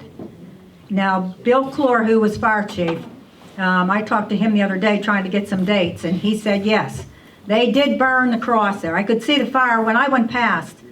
I could see the fire up in the back of the field. And they weren't in the back part of the property. They were right on Route 53 marching, with their rifles marching around there. So they were making a statement of their presence, I'm sure, because of what went on in 1924. There were, now Liz lives, one of our members here, she lives close by, and she said the state police came knocking at her door telling her not to go out because of the incident. And there was never, ever, as far as I know, an article or anything written on that. Newspapers absolutely did not pick it up. They didn't sensationalize it. They didn't do anything with it, which was good because they didn't get the attention that they were seeking. That's just some of the things that we've encountered, but we have a rich history here, and we have a rich labor history here. I myself, my dad, my grandfather, Mr. Major, who's involved with, his kids are involved here with this building, they were all miners. My dad was a union miner. My grandfather got a union pension. That saved them. That pension. My dad was a laborer after the mine shut down. He got a laborer's job, and he didn't have much to live on, but I will tell you that miner's pension made a decent retirement for my mother and dad. The union did that for them, and it did it for a lot of people here in town here, because I'm involved with people in town with my agency, and I see a lot of people, the wives, the gentlemen got the miner's pension, and it's alive here in town, and we sure do appreciate it. And I appreciate all this afternoon. Jim Szalanski was supposed to be here, but he's ill, and he couldn't make it. I know he would have given you the spill, boy. He knows step by step what happened. What can I? Great work with the Historical Society work. That's impressive. It's beautiful. Thank you. And I thought it was interesting that you were talking about the newspaper articles. I'm from Bedford County, and I know most all the counties in the state, and I know that that's consistent with, media. They're not involved. They're not. Yeah, they. Too much. Sometimes they are, but very seldom. Do you have any ideas about, sharing what you're working with the media? Any plans for that, or thought about that? You mean as far as the Historical Society? Yeah, that's what I mean. Well, right now we're we're trying to get our monuments around town. We're trying to get some of those restored. We want some grant money. Each one of those, we do have the labor, we have the women, women laborers. We honor the volunteerism in town because, boy, we live and die in, all small towns, you live and die with volunteers. That's what keeps the community going. So we're going to keep going on that direction, but we're looking for grant money. So our monuments need restored. Our miners monument over there, that's pretty much our pride and joy. And we still have a couple finishing touches that have to go on to it.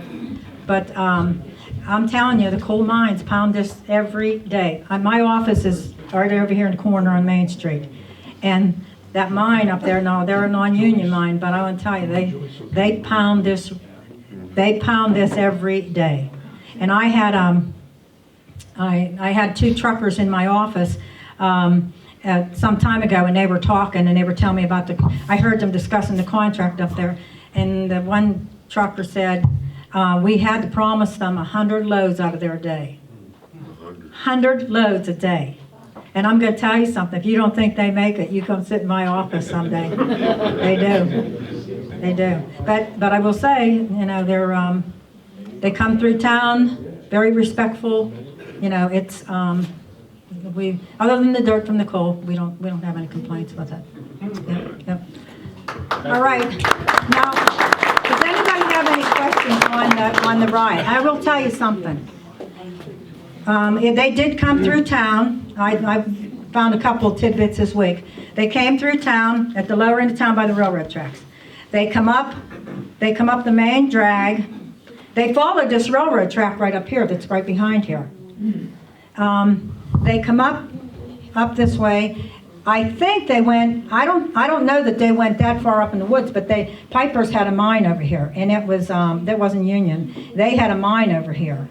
And I think they come up beyond Piper's mine somewhere, and that's where they burnt their cross.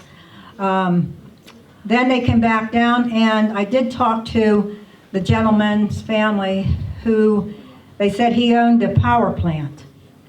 They didn't know if he owned it by himself, if he owned it with somebody else. He was the one that threw the switch. And yes, it was everybody thinking that they threw the switch so the Klansmen can get through. And he said no, he threw the switch because he was German and his wife was Irish. He didn't want any part of this. So he did throw the switch, kept it off for 2 hours, and then he went back down and turned it back on. So, but we were just talking back there, and a lot of people who bought houses, when the Klans left, they left their gear in the house. They didn't take it with them. My old neighbor up on Lily Mountain, when she bought her house, they went up to the attic and they found costumes. And when the parents found out what they were, they shooed the kids out in the yard and they burnt them. But I've heard different stories where they have found those in different houses. They didn't take them with them. I don't know if they left them as a mark, or they just didn't, I don't know what their thinking was. Yeah. But believe me, they can be intimidating. I saw that for myself. But yeah. How did the people who got killed, how did that happen? They said, Melvin, do you know I mention one other thing. When the train came up, the special, it went up the mall, up the Blitzen, turned around, came back to the station, but didn't stop at the station. There was a west section there they pulled over, and right in front of it there was another track. Before the main one, there was a boxcar. And what happened, right there was the Cookies is now, and that other building, there was a store there. 3 of them were going into that store. Now, because the boxcar was there, the ones that were shooting from the train were shooting up in the air, and a couple got hit in the back when they were trying to go in that door. There was 3 of them, critically, but they had to go to the hospital. That's how they And I have to say, it's ironic now that the new restaurant where Cookies is called the Boxcar. That's sort of ironic. Well, the building down on the corner, Schulman's jewelry building, where this all happened, the bullet holes are still in the windows down there. Yeah, the bullet holes are still in the windows. He has it boarded up, but there's bullet holes in his front windows. And but they said there were bullet holes in the shoe boxes he had there, in boxes he had there. There were bullet holes everywhere. So, yeah, the shots were flying. Shots were fired. Yeah. Okay, thank you.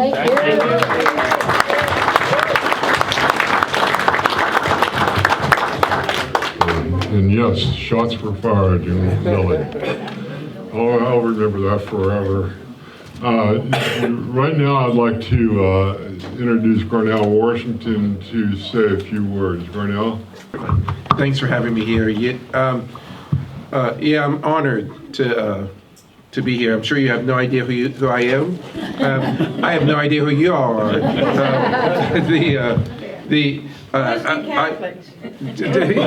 Oh yeah, you're just Catholics. Those Catholics. Don't you all look alike? Yeah. You know, like I work with. I'm from Bedford County. I actually graduated from Chestnut Ridge, even though I started at Bedford and all of my relatives are at Bedford High School. We moved to Chestnut Ridge when I was in high school, so you know we played Portage and football and basketball every year. And I graduated in the 80s. Penn Camry unfortunately beats my nephew's track teams and football teams regularly now. It's a bit of an issue for our family. We're not really into Penn Camry right now. But anyway, you know, I go by GE just like General Electric. But in Bedford, my Christian name is Garnell, and I met Nick and Melanie through Ed and Carlise through the NAACP, and I'm a laid-off professor, a community organizing professor. And I have different, like, I do outreach all over the country as GE around diversity and discrimination. That's my work, and farming. How to get people together to talk about things that they don't normally talk about. And it's a long story of my biography, you know, how I met Carlise and Ed. You know, it started with the shooting in Shellsburg, August 2020, of some Black Lives Marchers. A friend of mine from school shot them. The guy didn't die, but anyway, it was a black-white thing. That's how I ended up here. It was through their invite. And I was struck by listening to Joe talk and Kipp talk and so many of us talk about, you know, what is our personal connection to discrimination? Just take a second right now and just think about it. What is your personal story? A very specific story, like Joe was talking about, very detailed stories. Kipp had different stories related to discrimination and inequality. What is your personal connection to discrimination and inequality? I'm going to sit quietly for 10 seconds and just think about that.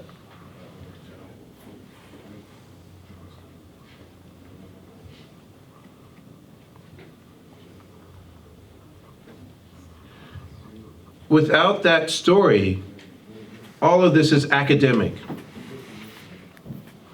Without that personal connection, would the awesome history talk about the women's suffrage movement, that means nothing to you. Nothing. She was a great speaker. She might have some great pictures that didn't show up on the screen, but without a personal tie, it means nothing to you. You can be nice people. I'm sure you are. Most Catholics are. Some of my best friends are Catholic. But this stuff that you're talking about today, it's so moving. It's not about nice people, bad people. It's just not. I know you think that. I know you want it to be that way. Oh, why didn't, you know, you talked about the ministers. Yes. You know, it's not about the minister, he should do this, he shouldn't do that. Martin Luther King's speech from Birmingham, I'm forgetting the year right now, I think it's 1964. He wrote a letter to 9 pastors in Birmingham, Alabama, and the whole speech, you should Google it, it's just called Letters from Birmingham. The whole letter that he wrote to these pastors was about the fact that separating people out by their personalities was a sin.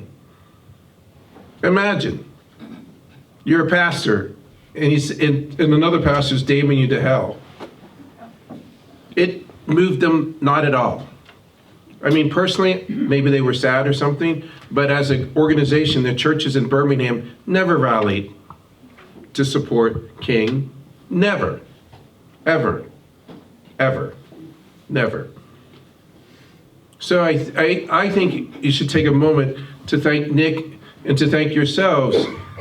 I think the reason that they didn't rally to support King is because something that you're doing today is something that they weren't able to do in 1964. And today, most groups aren't still able to do it. They weren't able to sit down and say, we're going to talk about women's suffrage and talk about discrimination and inequality. We're going to talk about women's suffrage and talk about racism, discrimination. And we're going to talk about the United Mine Workers as an organization, as a group of leaders leading our community that's going to lead us out of racism, discrimination, and inequality. That's what you're doing here today, right? I gave a little workshop for some students, graduate students, last fall in Penn Highlands, the college, and they were graduate students, master's students in social work. So they have their social work degrees, and they're getting certified to do more work. And I think this class is on trauma. And trauma, for anyone that doesn't know, it's like what happens to the veterans when they're in war and you kill a man. And they say, like, you know, you don't know what it's like to kill a man. I can't talk about it. And then they start crying. That's trauma. You know, so these people were talking about trauma in their communities and if racism would lead to trauma. Obviously, the stories that the Historical Society, person has Flossie's back there, that was traumatic for those people on the video, right? That's trauma, to see like violence and to see, you know, to be afraid for your life. That's you know, there's different levels of trauma. Obviously, if you kill somebody, it's a different degree of trauma than if you see a cross burning on the street corner like she saw, but that's still an experience of trauma, right? So we were doing this talk about trauma, and the students, they just, these are adults, these are people between 20 and 40 years old, and there's 15 of them. They just were kind of like into it, some of them were, but most of them were kind of bored, and it meant nothing to them. I talked, and I'm a great speaker, as you can hear. So I was really giving it my all, you know. I was trying to connect with them.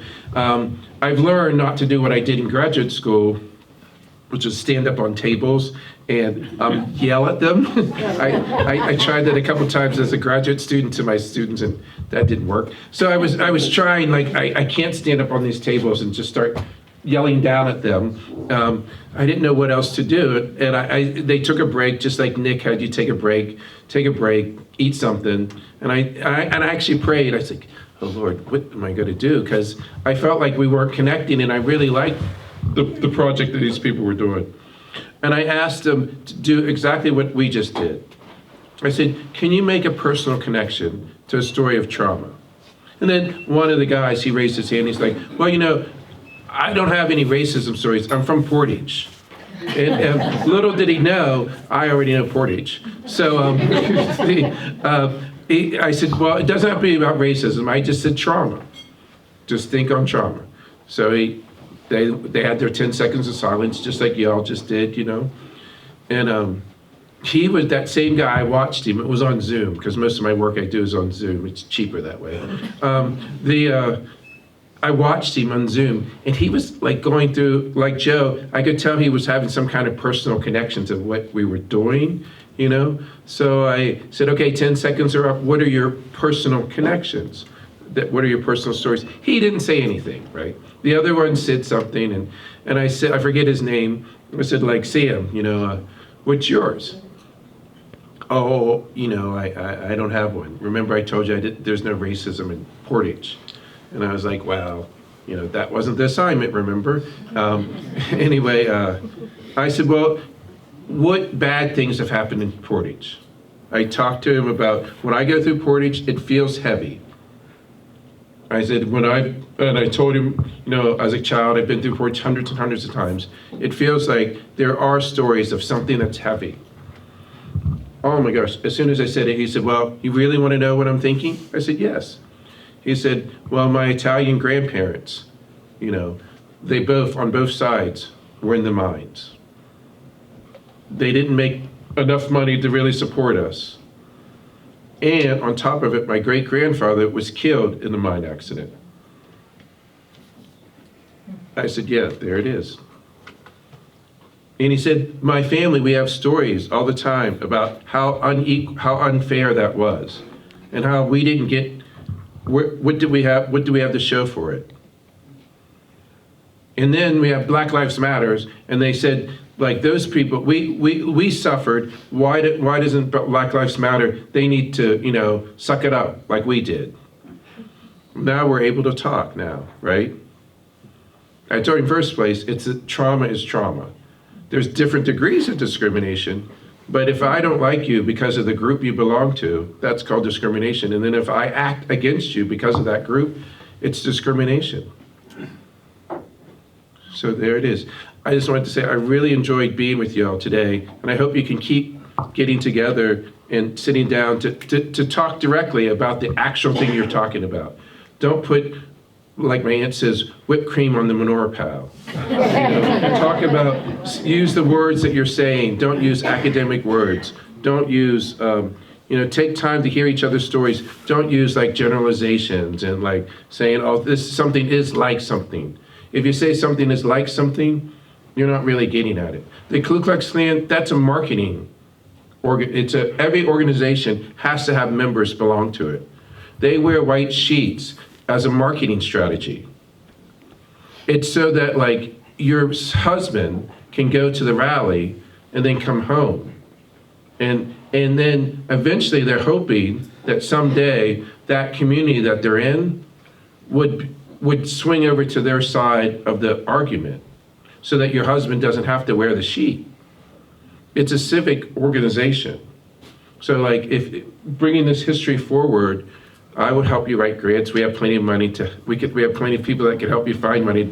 But bringing that kind of information forward in your newspapers and stuff will help people to talk about some of the bigotry that is in their family that will stop them from being susceptible to the marketing of an organization. Now they don't have to use white sheets. It's a different kind of thing, like the speakers were saying today, but it's still bigotry. And in the dark of silence, like when y'all can't talk about something, that bigotry can grab hold, and the marketing of the group can, whether it's the Proud Boys or the skinheads, it can grab hold of the person in your family.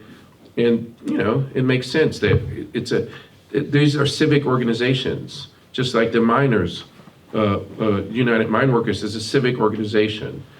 I hate what that civic organization stands for, but that's what they are, and it'd be good if y'all would talk about it like that. All right, well, I love you, goodbye. I hope we all learned a little bit again. I guess where we're at in the program right now is we're going to present an award to a citizen of Lilly who everybody wonders how. And the gentleman asked me earlier. He said, "How did my name get picked?"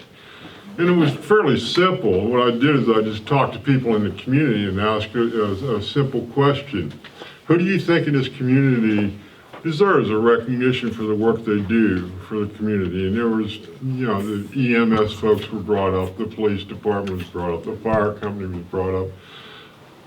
But through all those conversations I had, the one name that kept popping up was this gentleman here, who happened to be introduced a speaker here today. And at this time, I think you should come forward. All right, sir. Would you like to come up here?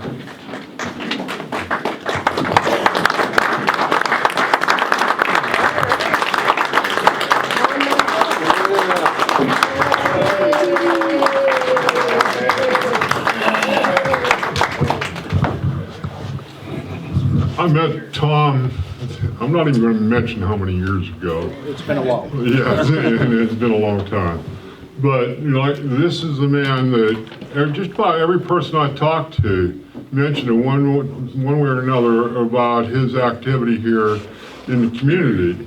So I met with the Battle of Homestead folks, and I said, you know, we need to figure out how we can honor people in the community for their community service.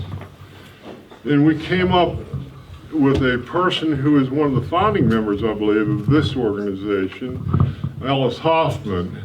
Alice Hoffman was I'll say she was a highly intelligent, aggressive, hardworking individual, and not was, she still is. She lives in Arizona now. But we decided to put this award together, and this is the Ellis Hoffman Community Service Award by the Pennsylvania Labor History Society, and this is what it reads. The founder of the Pennsylvania Labor History Society, as a founder of the Pennsylvania Labor History Society, teacher of labor history at Bryn Mawr and Penn State, director of the Dislocated Worker Program, Pennsylvania Department of Labor and Industry, and at the time of the collapse of the mining and manufacturing jobs here, serving workers in their communities. For this outstanding effort, serving the people of Lilly, Pennsylvania and the surrounding communities and promoting its proud industrial and social history is presented to Tom Mardula. All right.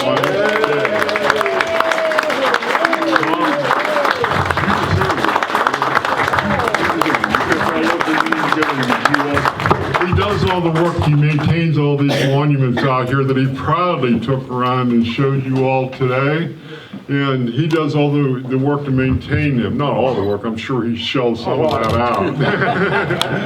But. And Alice is still living at age 93 and vibrant. I'm going to make it. There you go. And this is also for you. And we want it's a book of William Sillis was the founder of the Iron Molders Union. And he's also the founder of the National Union. He wanted to organize all workers under one banner, and he's actually from Pennsylvania. Nantiglow. Thank you. You're welcome. You're certainly welcome. You want to say a few words? I'll hold that for you. Oh, I think I can get it. Okay. Can you handle that? I think so. You don't want to touch it no more. I just want to say thanks for this. I didn't expect it. You know, whatever I do, I don't do it for any kind of recognition. I just do it to help out. And it's been since I retired, it's much easier to do that. Before that, it was a pretty good effort. And my wife puts up with me pretty regular for that. And I have 3 kids, 2 of them are around often enough to give me a hand too.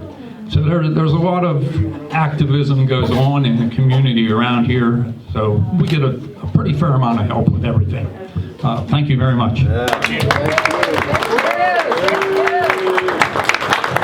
Nobody has anything else to say, so Melanie is passing around the dinner bucket, and the first person to try to run for the door without contributing to the Lilly-Washington Historical Society will have to talk to that doorman back there. He's a black belt in karate and judo and jiu-jitsu. I'm going to say this again.